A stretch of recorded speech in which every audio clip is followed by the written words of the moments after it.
Hi, I'm Colin Sullivan, and we are back.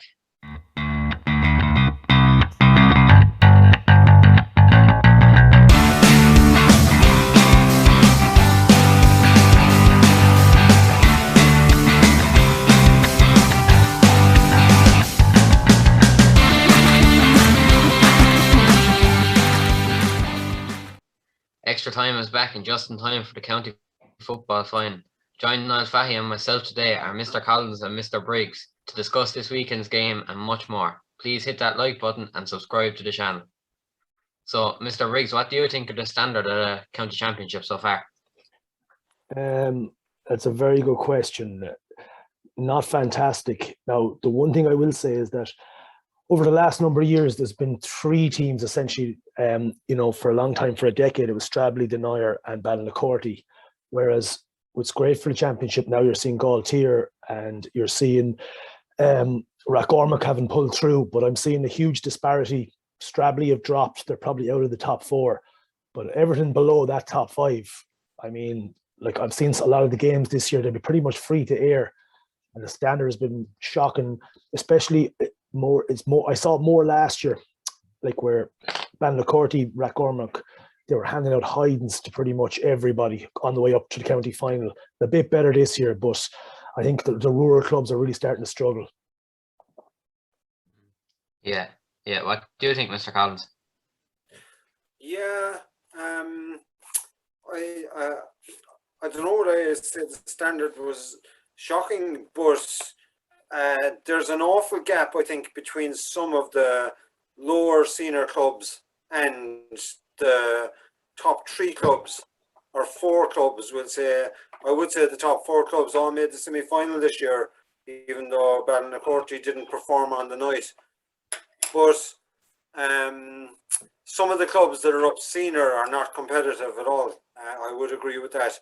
But though I will say one thing, all right, I've been very impressed by the Nire this year, and the overall standard might be down, but the Nire looked very, very impressive. I would say if whoever gets out of Waterford this year could go well in Munster. I think the Nire could go well in Munster if they can get over Rathgormac. They're very balanced, even side, and they're very well coached. Yeah, Niall, anything else? I think that the Nire and Rathgormac have more younger players coming up into the team, so they've kind of more benefiting the team. So I agree with Mr. Briggs on that. And like Colin, I will say, like, I think what's taken a bit of a toll on both Rathgormac and Ballinaccorty, you look at some of the injuries that Rathgormac have had, and you see Ballinaccorty didn't perform for a lot of the championship. To be honest, they're drained. Like, the county final was supposed to be basically postponed a year. A lot of those players never stopped training. They kept on going. They're involved in hurling, for their clubs as well. They've little or no break. And I can see fatigue definitely setting in to Ballinaccorty, and I think it's going to catch Rathgormac by the end of this year as well. Yeah, my catchment against the Nire would have had some bit of a break over the winter. All right.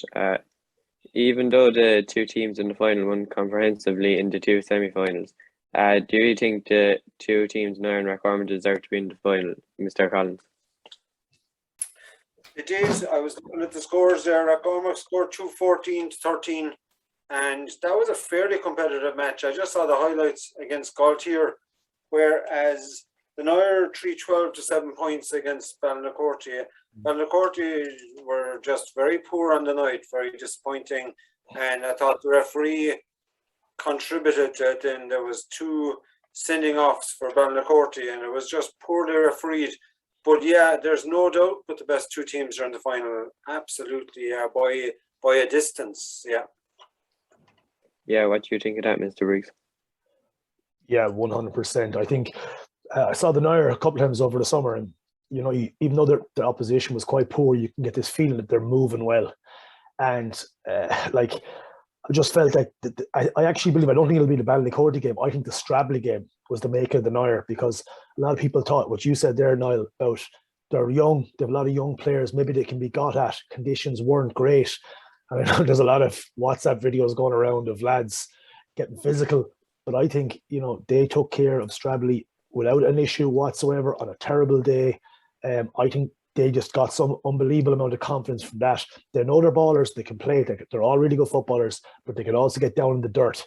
And I think Rathgormac also have been playing a lovely brand of football over the last couple of years. So at the moment, I think Ballincorty will be back, and I think just the tiredness in the end caught them. But at the moment in 2021, definitely the two best teams are in the final. Yeah. Do you have anything to add to that, Colin? No, similar enough to the two lads. Nire, I think, are kind of a dark horse. They're slept on. But as Mr. Briggs said, the Stradbally game really shaped them and gave them a lot of confidence then going into the semi-final against Ballincorty, and they kind of made light work of them. And Rathgormac are just a really good team. So yeah. And on Rathgormac, Mr. Briggs, could you find any weaknesses with them, or do you think they're all strength? Look, I think they have a lot of things going for them. They're missing a couple of huge players. Tom Welch I think, is a huge loss. Very underestimated footballer, but so clever, big man. You know, even someone like they're missing, like Ronan Cahill has gone now. I wouldn't even say to be a genuine starter, but to come on and make a difference in the game, that makes, you know, those impact subs. If my only weakness with them is their scoring power. I mean, you know, they scored 10 points against Ballincorty in the county final on the summer's day. You look at on the other side of the ball and you say, look, there's the Nire. They've Shane, basically their six forwards were excellent the other day. Like, you know, Shane Ryan, O'Mara, you know, Jamie Barron coming from deep, Conor Gleeson coming from deep. And even though Conor Murray's a phenomenal footballer, they're going to need him to work both sides of the ball, to get back, defend, carry the ball and get up the field and score. If Stephen Curry can get a good bit of ball, he can also do damage. But I still feel that, like, Tom O'Gorman can mark him. I look at the Nire, they have a better overall defensive system. So I struggle to see where Rathgormac are going to get the scores to outpower the Nire here. Yeah. Mr. Collins, anything to add in there? Yeah, another player there. Just is Billy Power out for the final? It definitely is. Yeah, He is, yeah. Like, he's another big loss to compound Tom being out. Yeah, like you said there, I thought Tom was man of the match there 2 years ago when Rathgormac beat Ballincorty in the final, and he's a huge loss to them. I think I fancy the Nire to win it for the simple reason that, like you were talking about the Stradbally match, they controlled the game. Shane was saying there, like, you know, that they, you know, were well able to mix it, like, but they controlled the game completely against Stradbally. And the style of football that they're playing, like, they're keeping the ball, they're working it out there. They were using short kickouts, I'd say 80% of the time, and holding. They're very comfortable to hold on to the ball across the back and work it around the place and you know, be patient. And they were absolutely clinical with their goal chances against Ballincorty. They had 3 different scorers, but they were excellent. And their half forward line, I was looking at the matchups there, and I think, like, Carl Crouch has gone centre back there, and if he can put the clampers on Conor Gleeson, you know, that's going to be a huge matchup. And the one that I'm really looking forward to is seeing Dermot Ryan and Conor Murray up at the other end, because Dermot Ryan has been excellent for the Nire and he's scoring a lot as well. But I just think that the Nire have really a very, very good 18 players, really, like, not just 15. And to me, they're the team to beat this year. Yeah. Niall, you're a Rathgormac man. Can you spot any weakness with him? I'd say the Nire's backline are more organised. I'd say, coming out from the back, from the kickouts, they can work the kickouts out very well, and also their tackling. They don't leave their forwards don't leave the fullback, Rathgormac fullbacks out fairly easy either. I went to the last game against Abbeyside and they nearly got 4 or 5 turnovers in the last quarter that cost them near the end. So yeah, I think that if the Nire bring that ferocity into the game on Sunday now, it should be a good battle. Yeah. Mr. Briggs, do you think that the experience from last year in the final for Rathgormac will knock them ahead into the final, or do you think Nire will bounce back from a few years ago and lift the Conway Cup again? No, I don't think the county final during the summer has any relevance, or even the one before, because, well, the one before maybe, but you had different players on show. The one from the summer was a very strange game. It was actually an isolated game. No team had momentum going into the game, and I think momentum was going to be key here. Like, I'm going to echo what you said there, Niall. I think the Nire's transition from defence into attack is the big difference. Ballinlacorty were very laboured in the previous game. Like, when you've got two great midfielders in Colm Gyrey and Sean Walsh. You've basically middle third, as Jeff said, with Dermot Ryan. Like, you've got Tom Byrne, you've got James McGrath, you've got Gyrey, like, you've got Conor Gleeson. All of them been able to basically seamlessly intertwine with each other to transition that ball up the field very, very quickly.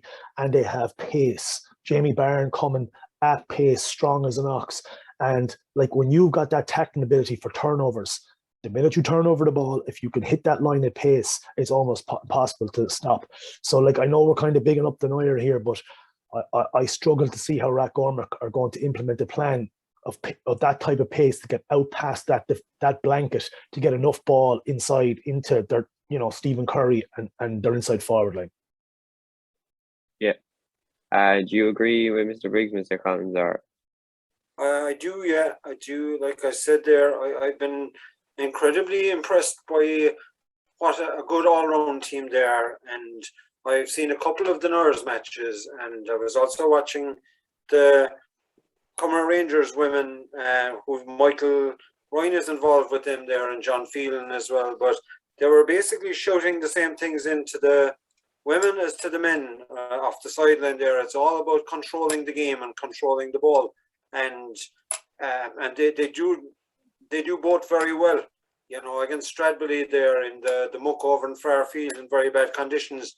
They just owned the ball, and I think they might have only scored a couple of points in the second half, but they kept the ball and held the ball for control the whole match.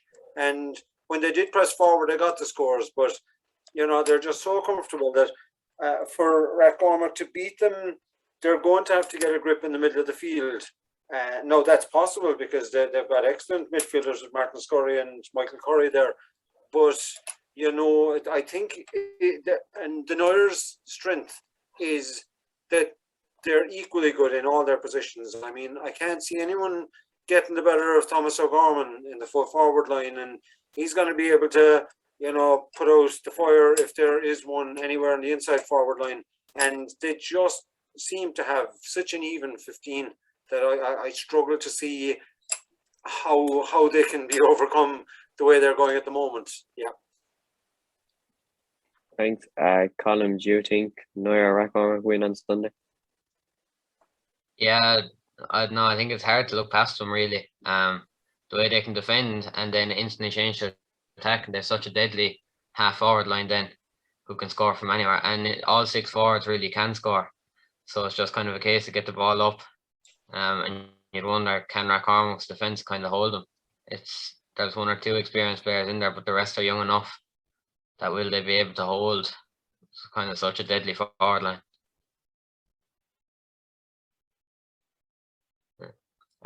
Kind of changing the topic here now, Mr. Briggs, what did you think of Proposal B being shot down at the Congress? Well, I thought it was very interesting that on Proposal B that the players want to change. I think the vast majority of people want change, but it's the type of change that's delivered. And what was very obvious to me was that a lot of the provincial councils, they don't want change unless change involves the provincials being given, a lot of importance, which I don't see there being the chance to totally revamp the football championship if you give that prominence to each of the provinces. So while you have those guys voting against or basically nullifying votes from other counties or delegates, I don't think they have any chance. There seems to be an appetite for change, but like you ask 100 different people, they want 100 different changes.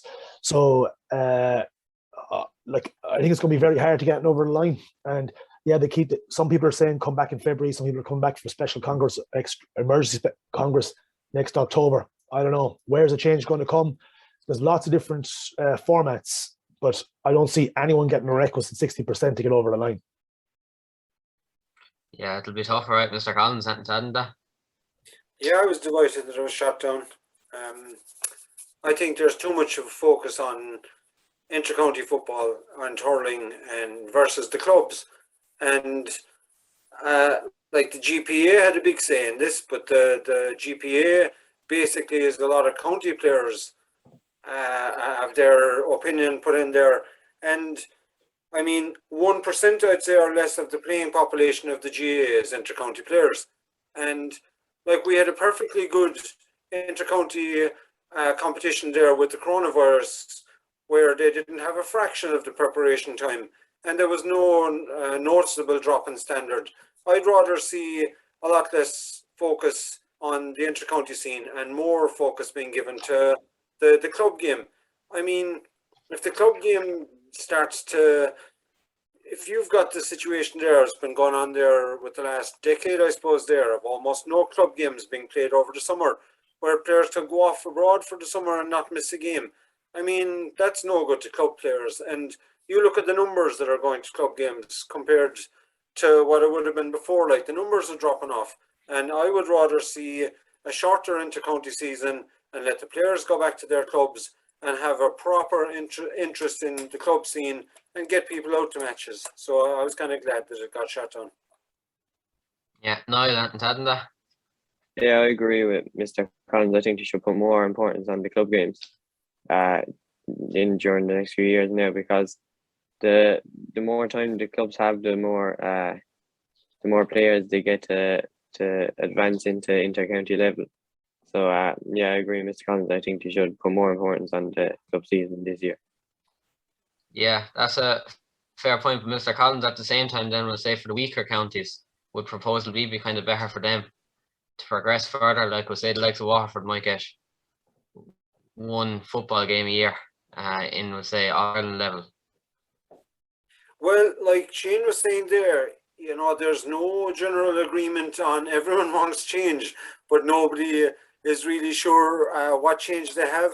To be honest, I don't have any great allegiance to the interprovincials at the moment, because, you know, I have no problem with getting rid of the Munster Football Championship. It's generally a two-horse race, a one-horse race really with Kerry. I wish it was a two-horse race more often.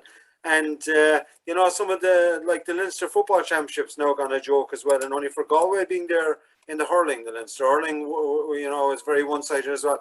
I don't have a problem with changing the inter-county scene. My issue is to have a short, definite season, get it all over and done with in, you know, 2 months if you could, and, you know, let the players go back to their clubs and just get it over and done with. But, you know, a lot of the change and a lot of the powers that be want the inter-county scene going on the whole year so that they can have matches being shown live, and it's holding up and destroying the rest of the club scene, and that's my problem with it. Yeah. Mr. Riggs, are you for or against Proposal B?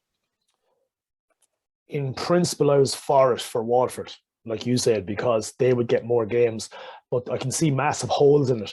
But my thing would have been to get it over the line and then to tweak it as you go along, as opposed to let's get it perfect before we start. But I do agree with like Jeff that the idea is to shorten the season to give the club pair, but like the season is short now. It's supposed to be over and dusted by mid-July next year, no matter what format they do.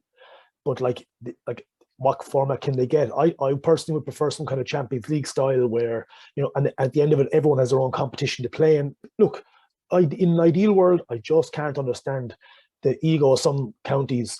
The hurling works perfectly. There's the Joe McDonough, there's the Christie Ring, there's the Larry Maher, all those different levels. But the ego of some football counties, and then of course you have the problems with some county boards who essentially don't want to pay for 6 league matches because they know it's going to cost them a lot more money, you know, or championship matches. So you have all those things to put in, and I just don't see any consensus coming forward, not anyway in the short term. And is there an option, we'll say, to scratch the league and go straight to championship, we'll say, early in the year and then focus on the club? Or do you think they have to stick with the league? Well, see, that was the issue. That was the thing with Proposal B. It was the league into the championship. But then the provincials were being stuck as the pre-season competitions. and that wasn't good enough for the provincial councils. So you're trying to marry all three in some sort of, system, which is just unmanageable at the moment. And then the sixth team in Division 1 was essentially being eliminated, even though a lot of those teams were being eliminated in the normal qualifier system anyway. So you can't make everyone happy. I don't know what they're going to do going forward. Yeah. Well, look, we'll round it out. Mr. Riggs, your prediction for Sunday, who do you think is going to go and win it? I can't see anything else but a Nire victory, and I'm going to kind of mirror what Mr. Collins was saying there. I actually genuinely believe if the Nire can get out of Waterford, looking at their team, I think, like you see, okay, Clonmel Commercials, decent team, good team. I don't think there's anything that they've to be afraid of in Munster. And because of the balance of their team and their overall strength of their team, I could genuinely see the Nire going on and putting a serious effort into winning Munster. That's how good I rate them at the moment. So for me, it's a 5-point Nire win.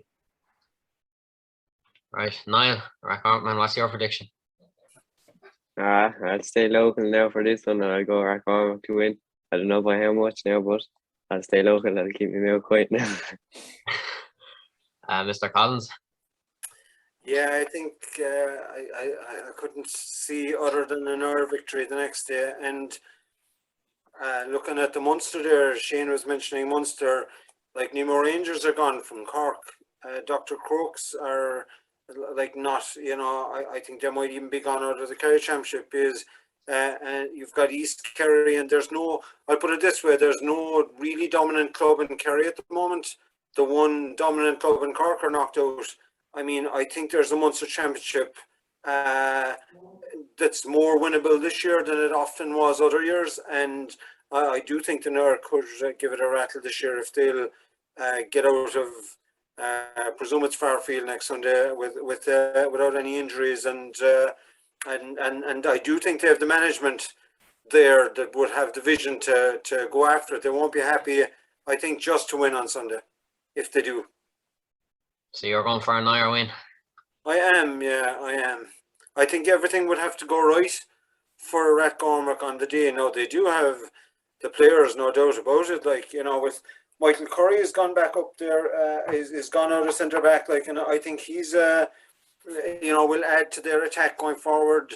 We know James is capable of, making things happen and getting on the ball. And Conor Murray, I mean, they have quality, no doubt about that. Like, Rathgormac are some class players, but I just think the Nire seem to be playing so well at the moment. Like, they're just look really, really on form at the moment, and for the way they're playing, yeah, I have to go with the Nire. Yeah, I'm the same. I think the Nire have too much quality. I just don't think Rathgormac can match it at the moment. And as Mr. Briggs said there earlier, fatigue will get them. They've been going a long time now. The Nire will be fairly fired up for this after last year, so I'm predicting the Nire by 4. So that's grand. It's a new year and a new season and extra time. Tune in every week for some special guests and lots of discussion. Before you go, can I ask you once again to hit that like button and subscribe to the channel. We look forward to seeing you all again on Extra Time. Thanks.